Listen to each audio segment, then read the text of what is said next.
मत्ती अध्याय 19।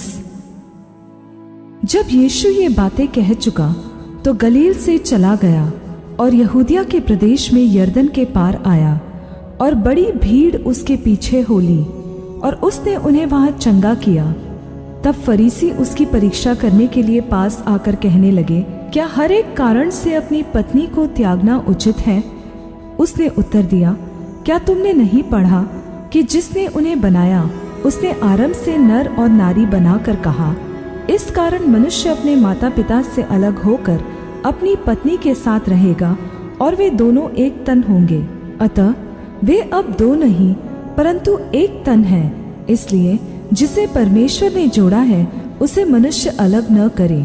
उन्होंने यीशु से कहा, फिर मूसा ने क्यों यह ठहराया कि त्यागपत्र देकर उसे छोड़ दे?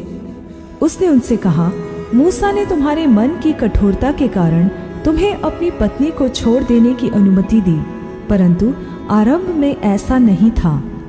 और मैं तुमसे कहता हूँ कि जो कोई व्यभिचार को छोड़ और किसी कारण से अपनी पत्नी को त्याग कर दूसरी से विवाह करे, वह व्यभिचार करता है, और जो उस छोड़ी हुई से विवाह करे वह भी व्यभिचार करता है। चेलों ने उससे कहा, यदि पुरुष का स्त्री के साथ ऐसा संबंध है तो विवाह करना अच्छा नहीं। उसने उनसे कहा, सब यह वचन ग्रहण नहीं कर सकते, केवल वे जिनको यह दान दिया गया है, क्योंकि कुछ नपुंसक ऐसे हैं जो माता के गर्भ ही से ऐसे जन्मे, और कुछ नपुंसक ऐसे हैं जिन्हें मनुष्य ने नपुंसक बनाया, और कुछ नपुंसक ऐसे हैं जिन्होंने स्वर्ग के राज्य के लिए अपने आप को नपुंसक बनाया है। जो इसको ग्रहण कर सकता है वह ग्रहण करे। तब लोग बालकों को उसके पास लाए कि वह उन पर हाथ रखे और प्रार्थना करे, पर चेलों ने उन्हें डांटा। यीशु ने कहा, बालकों को मेरे पास आने दो और उन्हें मना न करो, क्योंकि स्वर्ग का राज्य ऐसों ही का है। और वह उन पर हाथ रख कर वहां से चला गया। और एक मनुष्य ने पास आकर उससे कहा, हे गुरु, मैं कौन सा भला काम करूं कि अनंत जीवन पाऊं? उसने उससे कहा, तू मुझसे भलाई के विषय में क्यों पूछता है? भला तो एक ही है, पर यदि तू जीवन में प्रवेश करना चाहता है तो आज्ञाओं को माना कर। उसने उससे कहा, कौन सी आज्ञाएं?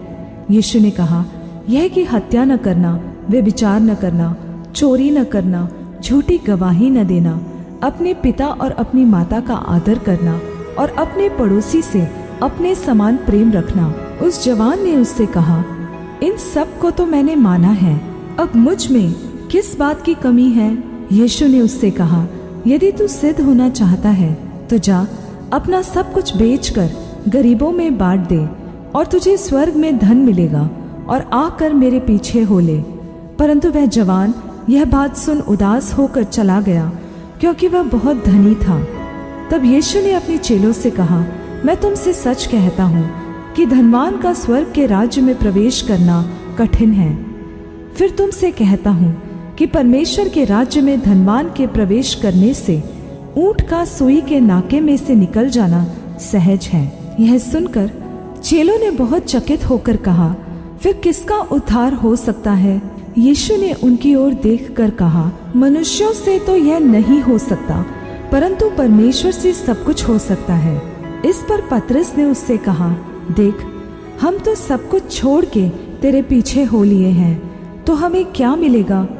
यीशु ने उनसे कहा, मैं तुमसे सच कहता हूँ कि नई उत्पत्ति में जब मनुष्य का पुत्र अपनी महिमा के सिंहासन पर बैठेगा, तो तुम भी जो मेरे पीछे हो लिए हो 12 सिंहासनों पर बैठकर इज़राइल के 12 गोत्रों का न्याय करोगे। और जिस किसी ने घरों या भाइयों या बहनों या पिता या माता या बाल बच्चों या खेतों को मेरे नाम के लिए छोड़ दिया है, उसको 100 गुना मिलेगा, और वह अनंत जीवन का अधिकारी होगा। परंतु बहुत सारे जो पहले हैं पिछले होंगे, और जो पिछले हैं पहले होंगे।